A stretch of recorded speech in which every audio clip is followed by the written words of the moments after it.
Assalomu alaykum do'stlar. Demak, Nodirbek Ismoilovning dissimilyatsiya mavzusiga bag'ishlangan masala tahlilini 37-sidan davom etamiz.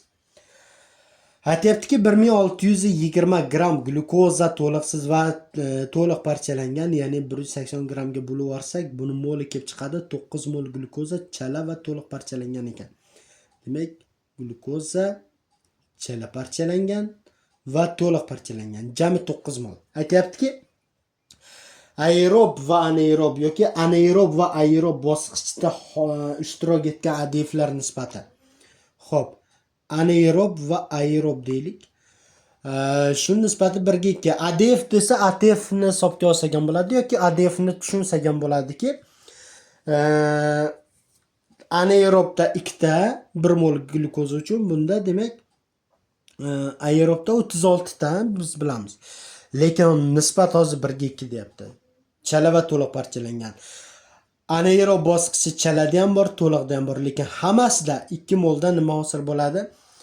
ATF hosil bo'ladi. Bu degani, qarang, 9 mol glyukoza parchalansa, anaerob bosqichini o'zini aytyapman, 2 ga ko'paytirsak 18 ATF hosil bo'lgan, 18 ta ADF sarflangan bo'lib qoladi, to'g'rimi? Demak, 18 ta ADF sarflangan deylik, mana shuni. 18 ta ADF sarflangan bo'lsa, bunda 2 bar aerob bosqichida 2 barobar ko'p deyapti. Biz nimaga aerobni topyapmiz? Chunki bizga kalit shu. 36 ta ADF sarflanganligi ma'lum bo'lib qoladi. Endi 36 faqat to'liqda bormi? 36 ni bo'lib yuboramiz. 1 mol glyukoza to'liq parchalansa 36 ta ATF hosil bo'ladi yoki 36 ta ADF sarflanadi. 1 mol bo'lib qoladi. Demak, 1 mol glyukoza to'liq parchalangan. Endi qarang, 18 ta anaerob bosqichda hosil bo'lgan bo'lsa, bundan 2 tasi buniki. Chunki 1 mol glyukoza to'liq parchalanganda anaerob bosqichida 2 ta ATF hosil bo'lgan bo'ladi yoki 2 ta ADF sarflangan. Bunga nechta qoladi? 18 tadan 2 ni ayirsak 16 qoladimi? 16 ni 2 ga bo'lib yuboramiz, chunki bunga 2 tadan bo'ladi. 8 mol. Bu degani 8 mol glyukoza chala parchalangan. 1 mol glyukoza to'liq parchalangan, 8 mol chala parchalangan bo'ladi. Bizdan so'rayotgan narsasi zaxirada to'plangan energiya miqdorini toping. Ya'ni endi ATFlarda to'plangan energiya deyapti. ATF jami nechta bo'lgan? Demak, anaerob bosqichida 18 ta, aerob bosqichida 36 ta desak, ikkalasini qo'shib yuboradigan bo'lsak, 18 ga 36 ni 40 54 bo'lib qoladi. 54 mol ATF hosil bo'lgan umumiy va bunda 40 kilojoldan saqlangan deylik. 54 ni 40 ga ko'paytiramiz, 2160 degan javob chiqadi. 2160. Bu masalamizda A javobda bor ekan. Keyingisi 38-masalani birinchisi. Hayvon hujayrasi energiya almashinuvining sitoplazmasida kechadigan jarayon. Demak, bunda ham glyukoza to'liq va chala parchalangan. Sitoplazma desa ikkalasi ham bo'ladi.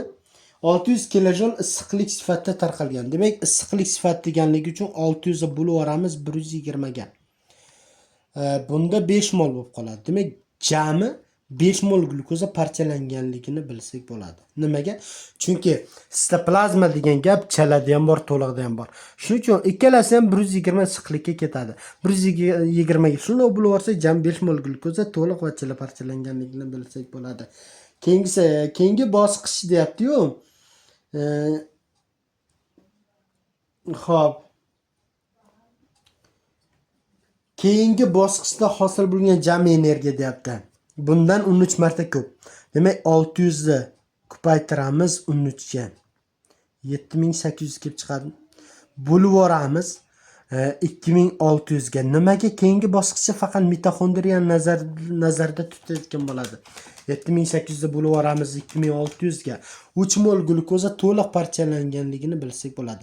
Chunki keyingi bosqich faqat to'liq uchun xos. 3 mol glyukoza to'liq parchalangan bo'lsa, demak 2 mol glyukoza chala parchalangan, jami 5 mol. Endi biza nimani so'rayapti? Jami sintezlangan ATF miqdorini toping. 3 molni ko'paytiramiz, 38 dan ATF hosil bo'ladigan bo'lsa, demak 38 ko'paytiramiz 3 ga 114 bo'ladi. 114 mol ATF hosil bo'lgan. Chaladachi 2 molni 2 moldan ATF hosil bo'lgan bo'lsa 4 mol bo'lib qoladi. Jami 114 ga 4 molni qo'shib yuborsak 118 mol bo'lib qoladi va bu javobimiz masalamizda C javobida bor ekan. C javobida bor ekan. Keyingisiga o'tamiz. 39-masalani birinchisi. Xo'p. Glukoza chala parchalangan qismi to'liq parchalangan qismidan 3 molga ko'p. To'liq parchalangan qismidan hosil bo'lgan ATFlar soni chala parchalangan qismidan hosil bo'lgan ATFlar sonidan 7,6 marta ko'p. Jami sintezlangan glukoza molekulalari soni va to'liq parchalanishda hosil bo'lgan energiya miqdorini toping. Xo'p. Demak, glukoza chala parchalangan va to'liq parchalangan ekan. Chala parchalangan qismi to'liq parchalangan qismidan 3 molga ko'p. Demak, bittasini 1 mol, bittasini 4 mol olishga haqqimiz yo'q. Shunaqa qiladiganlar ham bor. 3 molga ko'p yo'q. Bittasini x oling, masalan, to'liq parchalanganni x oling, chala parchalangan x plus 3 mol bo'lib qoladi. Mana. To'liq parchalangan glukozamiz x bo'lsa, chala parchalangani 3 molga ko'p bo'lib qoldi hozir. Yoki 3x olmaysa 3 barobar ko'p bo'lib qoladi. Hozir biz 3 molga ko'p deganligi uchun x plus 3 qilib oldik. Endi keyin bizda ATF aytyapti. To'liq parchalangan qismdan hosil bo'lgan ATF soni chala parchalangandan 7,6 baravarga ko'p deyapti. Demak, mana bu to'liq parchalanganni ATFni buni chala parchalanganni ATFga bo'lib olsak ne chiqishi kerak ekan? 7,6. Ya'ni bundan ko'paytiramiz 38 ga, chunki 1 moldan 38 ATF hosil bo'ladi. 38x bo'lib qoladi. Buni nechiga ko'paytiramiz? 2 ga ko'paytirsak 2x plus 6 bo'lib qoladi. Bu ATFlar soniga o'tib oldik hozir. To'g'rimi? Endi tenglamamiz. 38 molni bo'lib yuboramiz. 38x ni 2x plus 6 bo'lib qoladi. Shuni jami ne chiqishi kerak? Ya'ni bo'lib yuborganimizda hosilasi 7,6 chiqishi kerak ekan. Xo'p. Ana endi x ni qanday topamiz? Demak, bu pastda 38x teng buni ko'paytiramiz. 7,6 ni ko'paytiramiz 2 ga 15,2. 15,2x plus 6 ni 7,6 ga ko'paytiramiz. 45,6. Endi nima qilamiz? 38 butunni ayirib yuboramiz. 38 dan ayirib yuboramiz 15,2 ni. 22,8x teng 45,6.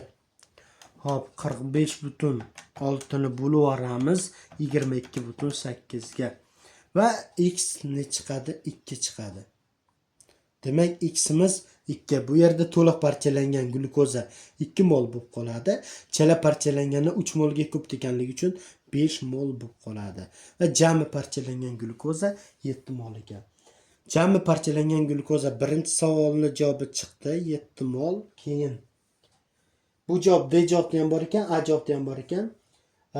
Va keyingisi to'liq parchalanishda hosil bo'lgan energiya miqdorini toping. Demak, 2 molni ko'paytiramiz 2800 ga. 2800 ga ko'paytirsak javobi 5600 chiqadi. Kichkina B ni javobi bu. Bu variantimizda A javob to'g'ri kelib qoldi mana. Keyingisi 40-masalani birinchisiga kelib qoldik-a. Xo'p. Bu masalamiz 29-masalani birinchisi bilan bir xil ekan. 29-masalani birinchisi bilan bir xil biz ishlab ko'rsatganmiz. Shuning uchun keyingisiga o'tib ketaveramiz. 41-masalani birinchisiga o'tamiz. 40 demak buni o'chirgan holda 41-masalani birinchisiga o'taveramiz. Energiya almashinuvining 3 bosqichida ajralgan energiyaning jami miqdori 19656 kilojulni tashkil etgan bo'lsa, shu jarayonda 266 mol ATF hosil bo'lgan bo'lsa, energiya almashinuvining anaerob bosqichida ajralgan energiyaning miqdorini toping. Anaerob demak buni oddiy ishlasak ham bo'ladi, adashmasam hozir 38 mol ATF hosil bo'lganda anaerob bosqichida hosil bo'ladigan energiya 200 kilojul bo'lib qoladimi? Endi 266 bo'lgandachi deb topsak ham bo'ladi, adashmasam. Umuman boshqa usuli bor o'zi. Lekin bu ham to'g'ri usul hisoblanadi. 1400 degan javob kelib chiqadi. Bu oddiy osoni. 41-masalani birinchisi.